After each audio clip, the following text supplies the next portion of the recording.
Shalom, selamat bertemu lagi dalam pembelajaran Alkitab kita. Yang kali ini kita akan melanjutkan apa yang kita sudah pelajari pada waktu-waktu yang lalu. Nah, saudara, menghadapi situasi pada hari-hari ini yang sungguh tidak nyaman, maka firman Tuhan berkata, dalam segala situasi, pergunakanlah perisai iman. Sebab dengan perisai itu, kamu akan dapat memadamkan semua panah api daripada si jahat.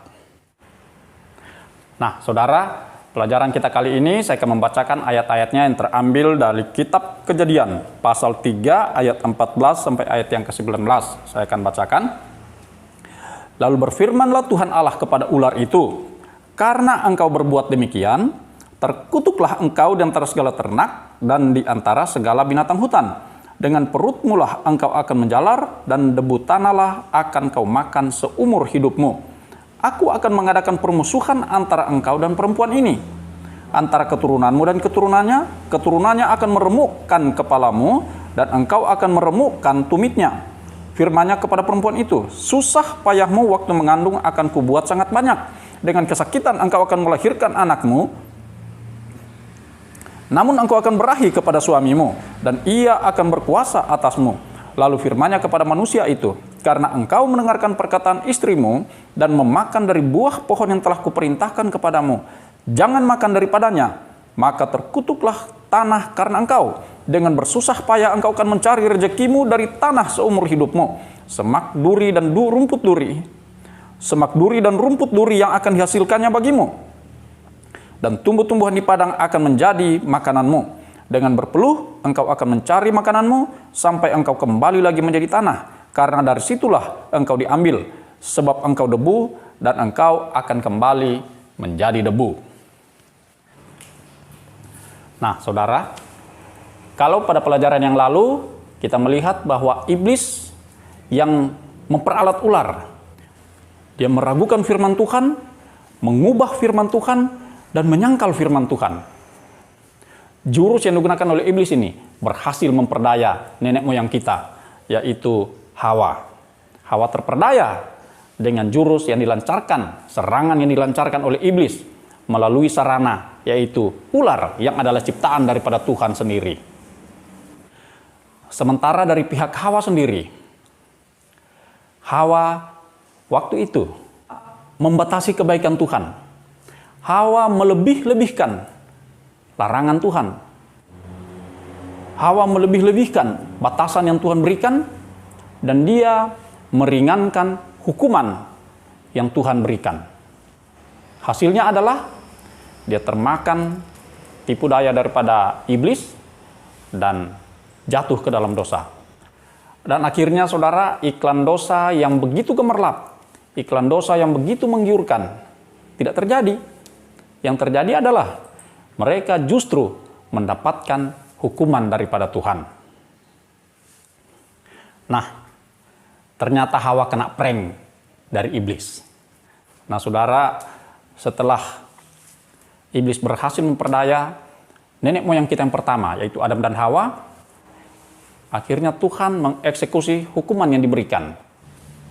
Nah, saudara, hukuman dosa yang terjadi atas ular sebagai yang penerima hukuman yang pertama, ada dua hal. Yang pertama, ular mengalami perubahan status. Dari ciptaan Tuhan yang baik, dia menjadi ciptaan Tuhan yang kena hukuman, berada di bawah hukuman. Nah, dia mengalami perubahan status yang pertama, menjadi ciptaan yang terhukum. Dan yang kedua, dia mengalami perubahan fisik. Di ayat 14-15 di sana dikatakan tadi yang saya sudah bacakan, bahwa ular itu dihukum, dia harus berjalan dengan perutnya, dan dia akan makan debu tanah. Jadi ular mendapatkan hukuman, mengalami perubahan status, dan mengalami perubahan fisik. Aduh, kasihan kali ular. Pada ayat yang ke-15, iblis mendapatkan hukuman. Yang pertama, dia ditetapkan sebagai musuh abadi.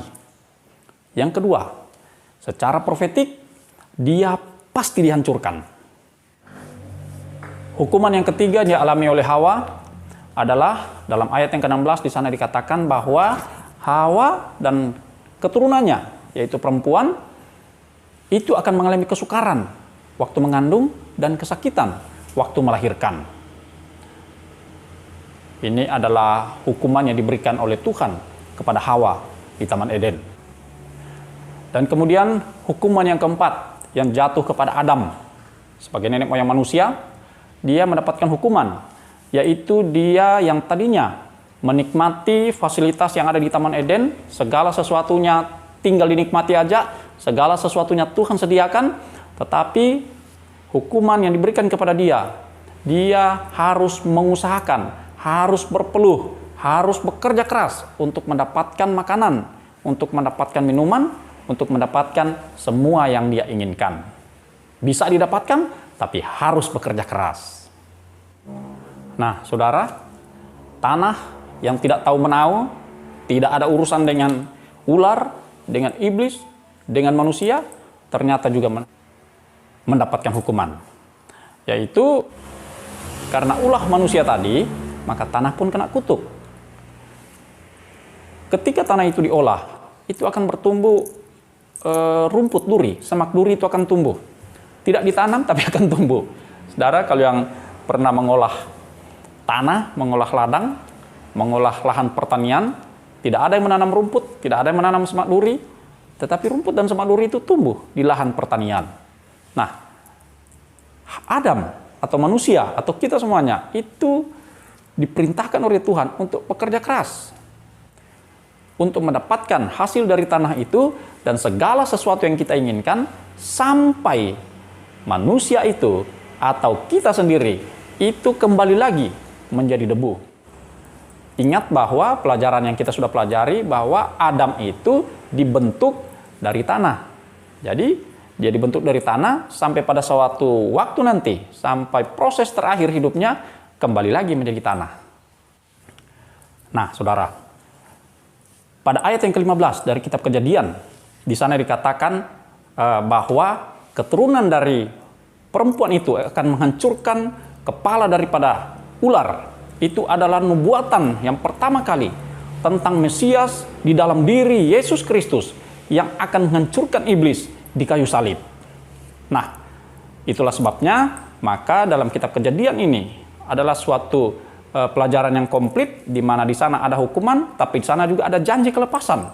Janji kelepasan itu berlaku bagi saya, bagi saudara, bagi segala suku, segala kaum, segala bangsa, segala bahasa yang ada di muka bumi ini. Siapapun dia, tidak terkecuali, dari latar belakang apa saja, tidak terkecuali. Sebab janji kelepasan dari kutuk, janji kelepasan daripada hukuman dosa, itu hanya ada di dalam diri Yesus Kristus Tuhan dan satu-satunya juru selamat. Oleh sebab itu, nah, pada pelajaran kita akan terus belajar di mana nubuatan-nubuatan dan di mana penggenapan-penggenapan. Apa yang dilakukan, apa yang dinubuatkan oleh Alkitab, itu pasti ada yang sudah digenapi, ada yang sedang digenapi, dan ada yang sedang menanti penggenapannya. Oke? Cukup sampai di sini dulu pelajaran kita pada kali ini. Dan kita akan bertemu lagi pada pelajaran kita selanjutnya, episode selanjutnya, dalam pelajaran lanjutan dari apa yang kita pelajari malam hari ini. Tuhan Yesus memberkati. Shalom.